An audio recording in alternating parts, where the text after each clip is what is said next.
Welcome to our channel brain capsule. आज की इस वीडियो में हम देखेंगे कि मर्डर क्या है। तो शुरू कर। मर्डर सेक्शन 300 में डिफाइन किया गया है। पिछली वीडियो में हमने देखा था कि सभी होमिसाइड कल्पेबल होमिसाइड नहीं होते हैं, यानी कि होमिसाइड एक ब्रॉडर कैटेगरी है, कल्पेबल होमिसाइड एक नैरो, यानी कि होमिसाइड कल्पेबल होमिसाइड को कवर कर रहा है, लेकिन कल्पेबल होमिसाइड पूरी तरीके से होमिसाइड को कवर नहीं करता है। All culpable homicides are not murder.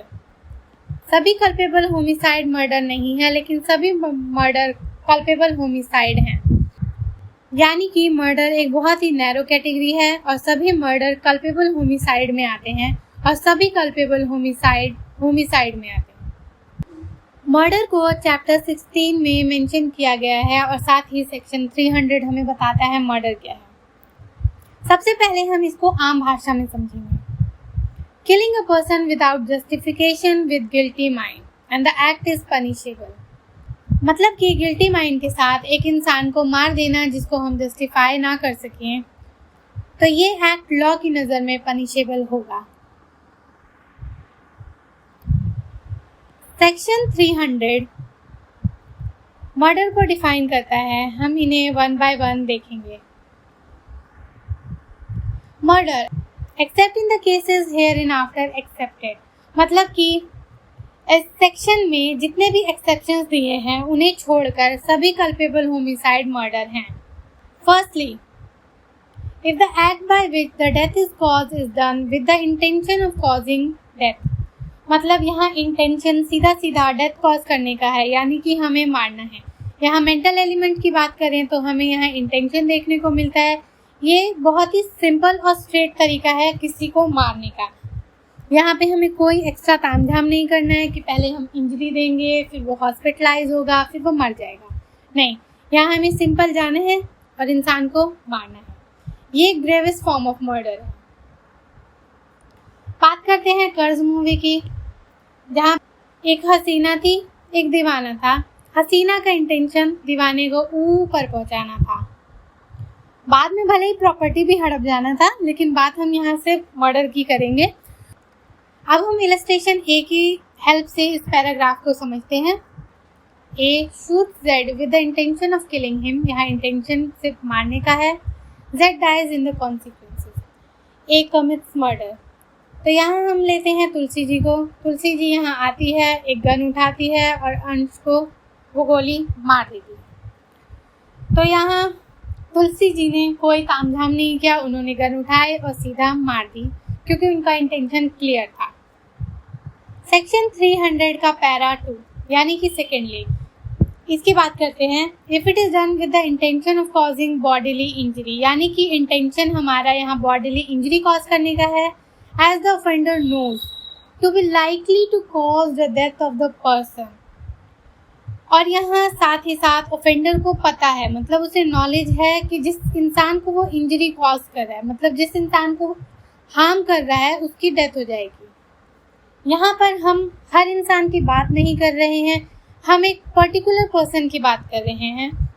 इस पैराग्राफ में हमें दो मेंटल एलिमेंट देखने को मिलते हैं, इंटेंशन और नॉलेज। इंटेंशन है बॉडीली कॉज करने का और नॉलेज है कि वो मर जाएगा।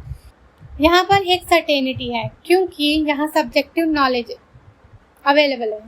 सब्जेक्टिव नॉलेज है जिसे हम कह सकते हैं पर्सनल परसेप्शन। हम यहाँ बात करते हैं शो ब्रीथ की, जिसमें माधवन बहुत दिनों तक इस बूढ़े इंसान पर, जो कि एक प्रोफेसर है, उस पर नज़र रखता है। माधवन को पता चलता है कि ये बूढ़ा इंसान किस टाइम पर क्या करता है, साथ ही वो अस्थमा का मरीज है। तो माधवन यहाँ एंट्री में आता है, इस बूढ़े इंसान को ट्रेडमिल पर दौड़ाता है और फिर उसके मुंह में धूल डाल देता है। तो हर इंसान को ट्रेडमिल पर दौड़ाने से या उसके मुंह में धूल डाल देने से उसकी मौत नहीं होगी, लेकिन यहाँ पर नॉलेज जो है वो पर्सनली गेन किया गया है, पर्सनली परसीव किया गया है।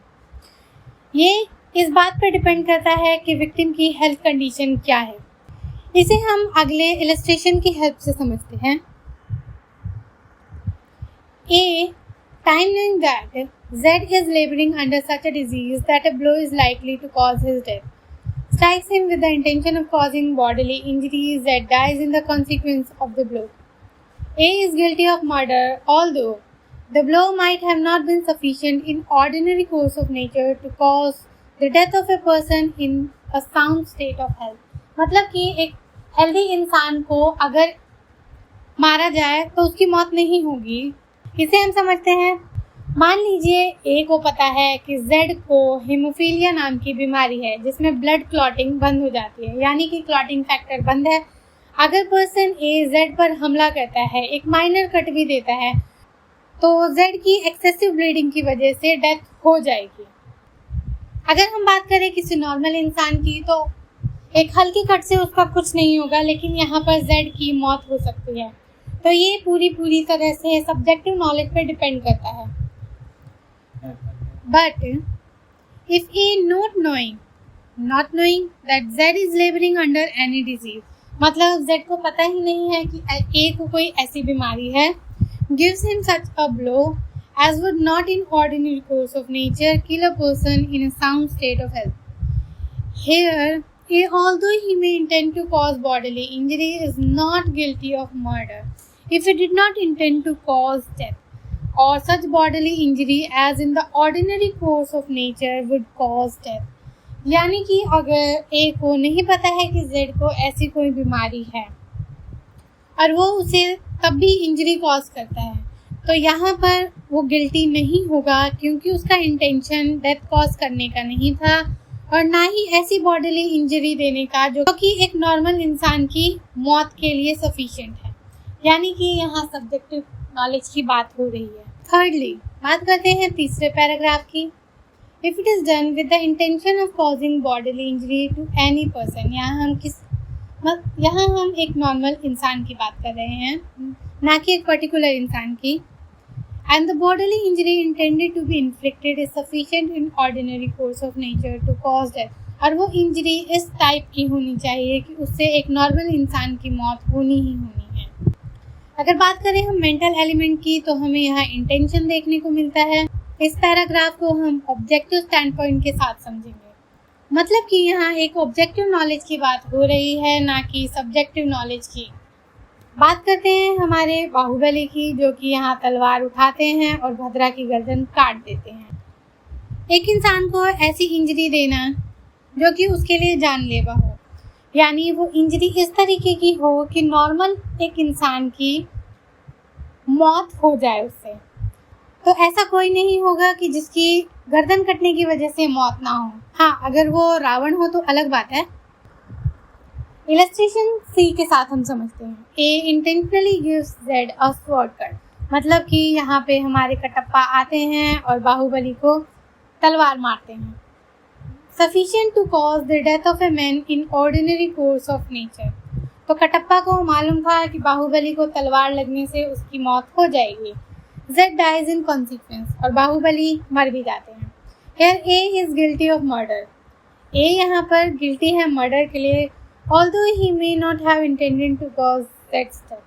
भले ही कटप्पा यहाँ बाहुबली को नहीं मारना चाहते थे, लेकिन उन्होंने जो इंजरी बाहुबली को दी वो डेथ कॉज करने के लिए सफिशिएंट था, मतलब कि कटप्पा यहाँ मर्डर के लिए गिल्टी है। Fourthly, if the person committing the act knows that it is so imminently dangerous that it must in all probability cause death or such bodily injury as is likely to cause death, यानी कि जो person वो act commit कर रहा है उसे पता है कि एक्ट इमिनेंटली डेंजरस है, मतलब बहुत ही जानलेवा है, और ये मतलब इसकी बहुत ही हाई प्रोबेबिलिटी है कि उससे सामने वाले की मौत हो ही जाएगी।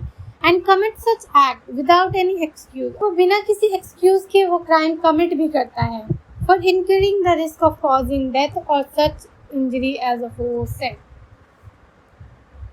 और फिर भी वो एक्ट कमिट करता है। यहाँ पर अगर हम मेंटल एलिमेंट की बात करें तो वो नॉलेज है। एक एग्जाम्पल के तौर पे लेते हैं कि यहाँ भल्लाल देव अपने रथ पर सवार आता है जिसमें बहुत सारी ब्लेड्स है और अपने ही लोगों पर चला देता है, लेकिन वो बिना किसी एक्सक्यूज के आगे बढ़ता चला जाता है। पैराग्राफ 4 हमें बताता है कि यहाँ पे प्री मेडिटेटेड डिज़ाइन की कोई ज़रूरत नहीं है, यानी कि पहले से प्री प्लानिंग ज़रूरी नहीं है। अगर वो एक्ट कमिट कर रहा है और उसे पता है कि वो इमिनेंटली डेंजरस है और फिर भी कमिट कर रहा है तो वो सफिशिएंट है। तो यहाँ भल्लाल देव का ऐसा कोई इंटेंशन नहीं था, ये युद्ध के दौरान होता चला गया। और ना ही भल्लाल देव का यहाँ इंटेंशन किसी पर्टिकुलर इंसान को मारने का था। इसे हम इलस्ट्रेशन डी के साथ समझेंगे। A without any excuse fires a loaded cannon into a crowd of persons and kills one of them. मान लेते हैं ये क्रांति का सीन है, तो इस सीन में अगर ये इंसान जो कैनन के साथ खड़ा है भीड़ पर फायर कर देता है और उनमें से किसी की मौत हो जाती है, तो यहाँ ए पूरी तरीके से मर्डर के लिए गिल्टी होगा, although he may not have had premeditated design to kill any particular individual. भले ही ए का इंटेंशन यहाँ किसी पर्टिकुलर इंसान को मारने का नहीं था, फिर भी ए यहाँ मर्डर के लिए गिल्टी होगा। सेक्शन 300 के एक्सेप्शंस को हम अगली वीडियो में कवर करेंगे। Thanks for watching.